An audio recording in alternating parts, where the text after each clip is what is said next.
എപ്പിസോഡിന്റെ opening സീനിൽ ആ വില്ലന്മാരും ടീമും ഇവിടെ തോറോയും ലൂഫിയും രണ്ട് ടീമും വമ്പൻ ആയുധങ്ങളൊക്കെ എടുത്ത് അങ്ങനെ മുരച്ച് നിൽക്കുകയാണ്. ആ വില്ലന്മാർക്കാണെങ്കിൽ നമ്മുടെ ആൾക്കാരെ കാണുമ്പോൾ തന്നെ മനസ്സിലാവും അവര് സ്ട്രോഹാ ടീമാണെന്ന്. മാത്രമല്ല ഒരു കാരണവശാലും നമ്മുടെ ആൾക്കാർ വെറും ഒരു വിസിറ്റിന് മാത്രം ഇവിടേക്ക് വരില്ല.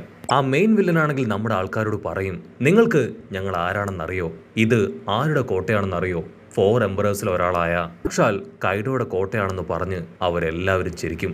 ലൂഫി ആണെങ്കിൽ ദേഷ്യപ്പെട്ട് പറയും, ഞങ്ങൾക്കത് നന്നായിട്ട് അറിയാം, ഇത് കൈഡോയുടെ കോട്ടയാണെന്ന് മനസ്സിലാക്കി തന്നെയാണ് ഞങ്ങൾ ഇവിടേക്ക് വന്നത്. അത് പറയേണ്ട താമസം അവർക്ക് കാര്യം പിടികിട്ടും. നമ്മുടെ ആൾക്കാർ വലിയ എന്തോ പ്ലാനുമായിട്ടാണ് അവിടേക്ക് ഇപ്പൊ എത്തിയതെന്ന്. സോറോ ആണെങ്കിൽ ദേഷ്യപ്പെടും, ലൂഫി നീ എന്തായി പറയണേ, ഓൾറെഡി കിൻ നമ്മളോട് പറഞ്ഞതല്ലേ നമ്മുടെ ഐഡന്റിറ്റി അതിവിടെ റിവീൽ ചെയ്യാൻ പാടില്ല എന്ന്. അത് കേട്ട് ലൂഫി ആണെങ്കിൽ ഇപ്പൊ വിളിച്ചു പറയും, ഓസ്കാർ ആക്ടിംഗ് ഒക്കെ കൊടുത്ത് വിളിച്ചു പറയും, അയ്യോ ഇല്ല ഞങ്ങള് അതിനുവേണ്ടി ഒന്നും പ്രത്യേകിച്ച് പ്ലാൻ ഒന്നും ചെയ്തിട്ടല്ല ഇവിടേക്ക് വന്നത്, വഴുതെറ്റി ഇവിടേക്ക് എത്തിപ്പോയതാണ്, ഇത് കൈഡോയുടെ ഐലാൻഡ് ആണെന്ന് പോലും ഞങ്ങൾക്കറിയില്ലായിരുന്നു. ലൂഫി ആണെങ്കിൽ എത്രയൊക്കെ ആക്ട് ചെയ്ത് അവരെ കൺവിൻസ് ചെയ്യാൻ ശ്രമിച്ചാലും അവർക്കാണെങ്കിൽ ഓൾമോസ്റ്റ് കാര്യം പിടികിട്ടും. അവര് സ്ക്വാഡൊക്കെ എടുത്ത് നമ്മുടെ ആൾക്കാരെ അറ്റാക്ക് ചെയ്യാനായിട്ട് അങ്ങനെ മന്ദം മുൻപോട്ടേക്ക് നടന്നു വരികയാണ്. അത് കാണേണ്ട താമസം ഇവിടെ സോറോ അവനും അവന്റെ കയ്യിലുണ്ടായിരുന്ന സ്ക്വാഡ് കയ്യിലെടുക്കും. അടുത്ത നിമിഷം നമ്മുടെ ലൂഫി അവൻ ആ മാസ്റ്ററിന്റെ ലെജൻഡറി സ്ക്വാഡ് അതെടുത്ത് വീശാണ്. സോറോയ്ക്കാണെങ്കിൽ ഭയങ്കര അത്ഭുതം, അതൊരു ലെജൻഡറി സ്ക്വാഡാണ്, ഇതെങ്ങനെ നിനക്ക് കിട്ടിയെന്ന് ചോദിക്കും.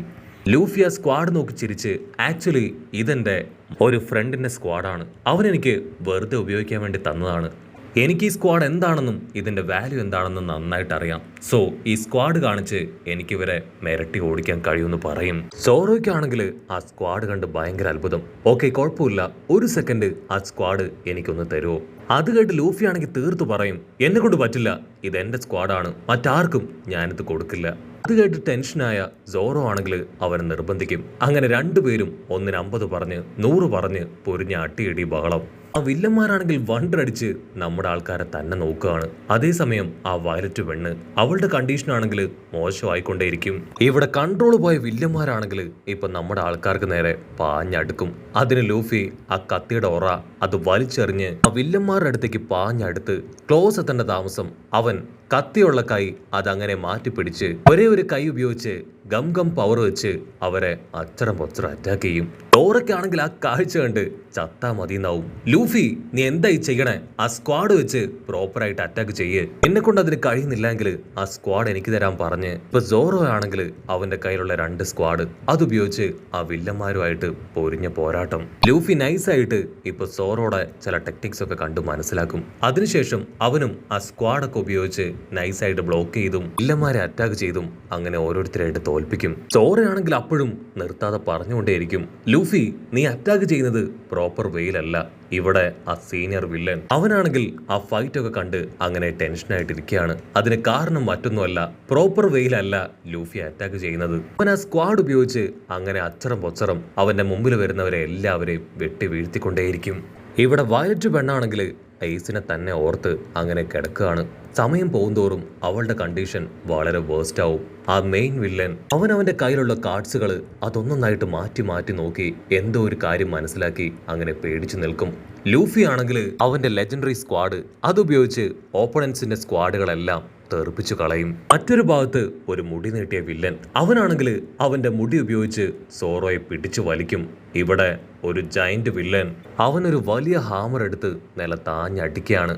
അതിന്റെ ടെറർ പവറിൽ ഇപ്പൊ നമ്മുടെ ചെക്കൻ ലൂഫി അവൻ തെറിച്ചുപോയി അടിച്ചു വീഴും. പക്ഷെ അപ്പോഴും ആ വില്ലനാണെങ്കിൽ നിർത്താതെ ഹാമർ ഉപയോഗിച്ച് നിലത്തടിച്ചു കൊണ്ടേയിരിക്കും. അവന്റെ സ്ക്വാഡ് അങ്ങനെ കറക്കി ആ വില്ലന്റെ മുടി അത് വെട്ടി വീശും. ഇവിടെ ലൂഫി അവന്റെ കാല് നീട്ടിക്കൊണ്ടുവന്ന് നിലത്താഞ്ഞടിച്ച് വില്ലന്മാരെ പേടിപ്പിക്കും.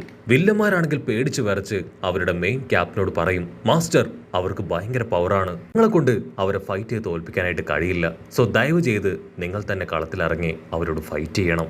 അത് കേട്ട് ഹോക്കിങ്സ് അവൻ നമ്മുടെ ആൾക്കാരെ നോക്കി ടെററായിട്ട് അങ്ങനെ നിൽക്കുകയാണ്. ഇവിടെ 3 പേരാണെങ്കിൽ ഇപ്പൊ ലിസാർഡിന്റെ മുകളിൽ കയറി ലൂഫിക്ക് നേരെ പാഞ്ഞടുക്കുകയാണ്. ലൂഫി ആണെങ്കിൽ അവറ്റകളെ 3 പേരെയും അടിച്ച് താഴെയിടും. അതിനുശേഷം ശ്വാസമൊക്കെ വലിച്ചു വിട്ട് അവിടുന്ന് റെസ്റ്റ് ചെയ്യുമ്പോഴായിരിക്കും ആ ലിസാർഡുകൾ ഇപ്പൊ ലൂഫിക്ക് നേരെ വരിക.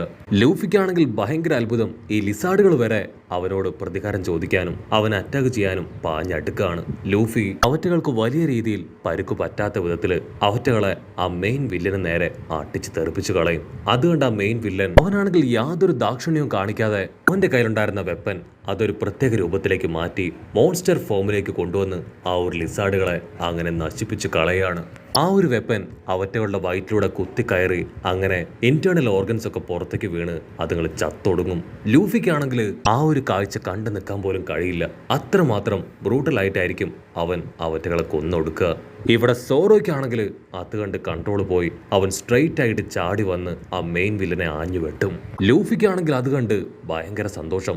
വാവ് സോറോ, നീ അടിച്ചു പൊളിച്ചു എന്നൊക്കെ പറഞ്ഞ് അവൻ തുള്ളിച്ചാടും. പക്ഷെ അടുത്ത നിമിഷം ആ ഒരു മെയിൻ വില്ലൻ അവൻ അടുത്തുണ്ടായിരുന്ന ഒരു സബോർഡിനേറ്റിനെ നോക്കും. ആ ഒരു സബോർഡിനേറ്റ് തൽക്ഷണം മരിച്ചു വീഴാണ്. ആക്ച്വലി അവിടെ ഉണ്ടായിരുന്ന സബോർഡിനേറ്റ്സിന്റെ എല്ലാം തന്നെ ലൈഫ് അവന്റെ ബോഡിയിൽ അബ്സോർബ് ചെയ്ത് വെച്ചിരിക്കുകയാണ്. സോ അവന് പറ്റുന്ന അപകടങ്ങൾ അവൻ അവരിലേക്ക് ഡൈവേർട്ട് ചെയ്ത് വിട്ട് അവന്റെ ലൈഫിനെ സേവ് ചെയ്യും. അടുത്ത നിമിഷം ഇപ്പൊ അവന്റെ ബോഡിയിൽ നിന്ന് ഒരു ഡോൾ ആണെങ്കിൽ പതിയെ താഴേക്ക് വീഴും. അവന്റെ ബോഡിയിൽ അറ്റ് എ ടൈം 10 പേരുടെ ലൈഫ് അത് സേവ് ചെയ്ത് വെക്കാൻ കഴിയും. മാത്രമല്ല അവന്റെ കയ്യിലുള്ള കാർഡ്സ് അതുപയോഗിച്ച് അവനെ കൊണ്ട് ഈസി ആയിട്ട് ചാൻസും പ്രോബബിലിറ്റിയും ഗണിച്ച് കണ്ടെത്താനായിട്ട് കഴിയും. അതായത് ആരോടെങ്കിലും ഫൈറ്റ് ചെയ്ത് അവന് ജയിക്കാൻ കഴിയോ തോറ്റുപോകുമോ എന്നുള്ളത് കാർഡ്സിന്റെ സഹായത്താൽ അവൻ ഈസി ആയിട്ട് മനസ്സിലാക്കാനായിട്ട് പറ്റും. അവൻ ആ കാർഡ്സ് ഉപയോഗിച്ച് ഇപ്പൊ പ്രോബബിലിറ്റി അത് ചെക്ക് ചെയ്യും. അവൻ തോറ്റുപോകാനുള്ള ചാൻസ് വളരെ കൂടുതലാണ്. അടുത്ത നിമിഷം അവന്റെ സ്ക്വാഡ് മുകളിലേക്ക് ഉയർത്തി ഇതിന്റെ ഉള്ളിൽ നിന്ന് വലിയൊരു ബേസ്റ്റിനെ പുറത്തേക്ക് കൊണ്ടുവരാണ്. അതിന്റെ കൈ മുഴുവൻ ഷാർപ്പായിട്ടുള്ള വലിയ വലിയ ആണികള് അതങ്ങനെ നമ്മുടെ ആൾക്കാർക്ക് നേരെ ടെറർ ലുക്കൊക്കെ വിട്ട് പതിയെ നടന്നെടുക്കും. മെയിൻ വില്ലൻ ആണെങ്കിൽ ഇപ്പൊ അവന്റെ കാർഡ്സുകൾ എടുത്ത് കാണിക്കും. ഇതുപയോഗിച്ച് ഞാൻ നിങ്ങളെ ഈസി ആയിട്ട് തോൽപ്പിക്കും. അവൻ ആദ്യം ഒരു കാർഡ് ഉയർത്തി കാണിക്കും. ആ കാർഡിന്റെ പ്രത്യേകത ആ കാർഡിന്റെ പവർ കൊണ്ട് അവന്റെ സബോർഡിനേറ്റ്സ് തന്നെ പരസ്പരം അറ്റാക്ക് ചെയ്ത് മരിച്ചു വീഴുക എന്നതാണ്. അതിനുശേഷം ബാക്കിയുള്ള ഓരോരോ കാർഡ്സുകളായിട്ട് നമ്മുടെ ആൾക്കാർക്ക് കാണിച്ചു കൊടുത്ത് അവൻ പറയും, ഞാൻ ഈ കാർഡ്സ് ഉപയോഗിക്കും തോറും ഈ ബീസ്റ്റിന്റെ പവർ അതങ്ങനെ കൂടി വരും. എനിക്കതിന് അല്പനേരം സമയം ആവശ്യമാണ്. അതുവരെ നിങ്ങൾ വെയിറ്റ് ചെയ്യണം. നമ്മുടെ ആൾക്കാർക്കാണെങ്കിൽ അവിടെ എന്താ നടക്കണമെന്ന് മനസ്സിലാവില്ല. അവർ കൺഫ്യൂസ്ഡ് ആയി ഫേസ് ടു ഫേസ് നോക്കി നിൽക്കും. പക്ഷെ അവർക്ക് എല്ലാവർക്കും തന്നെ ഒരു വമ്പൻ ട്വിസ്റ്റ് കൊടുത്തുകൊണ്ട് നമ്മുടെ ലയൺ അതങ്ങനെ പാഞ്ഞു വരികയാണ്. അത് സ്പീഡിൽ വന്ന് ഡോറയെയും ലൂഫിയെയും അവർ രണ്ടുപേരെയും അതിന്റെ വായനുള്ളിൽ വെച്ച് ലോക്ക് ചെയ്ത് മുമ്പോട്ടേക്ക് കുതിക്കും. അപ്പോഴായിരിക്കും നമ്മുടെ ആൾക്കാർ ഇപ്പൊ ആ വയലറ്റ് പെണ്ണിനെ കുറിച്ച് ആലോചിക്കുക. അവളുടെ അവസ്ഥ കൂടുതൽ ബാഡ് ആയിട്ടിരിക്കുകയാണ്. ആ മെയിൻ വില്ലൻ ആണെങ്കിൽ രണ്ടാമൊന്നും ചിന്തിക്കാതെ അടുത്തൊരു കാർഡ് കയ്യിലെടുക്കും. ആ കാർഡ് അങ്ങനെ ഓപ്പൺ ചെയ്ത് ബീസ്റ്റിനെ കാണിച്ചു കൊടുക്കും. അടുത്ത നിമിഷം ബീസ്റ്റ് അത് ഫുൾ ടെററിൽ ഒരു വലിയ വെപ്പൻ അതങ്ങനെ ഉയർത്തിയെടുത്ത് നമ്മുടെ ആൾക്കാരെ അറ്റാക്ക് ചെയ്യാൻ അങ്ങനെ പാഞ്ഞു പോകുന്നതോട് കൂടെ ഈ ഒരു എപ്പിസോഡും അവസാനിക്കുന്നു.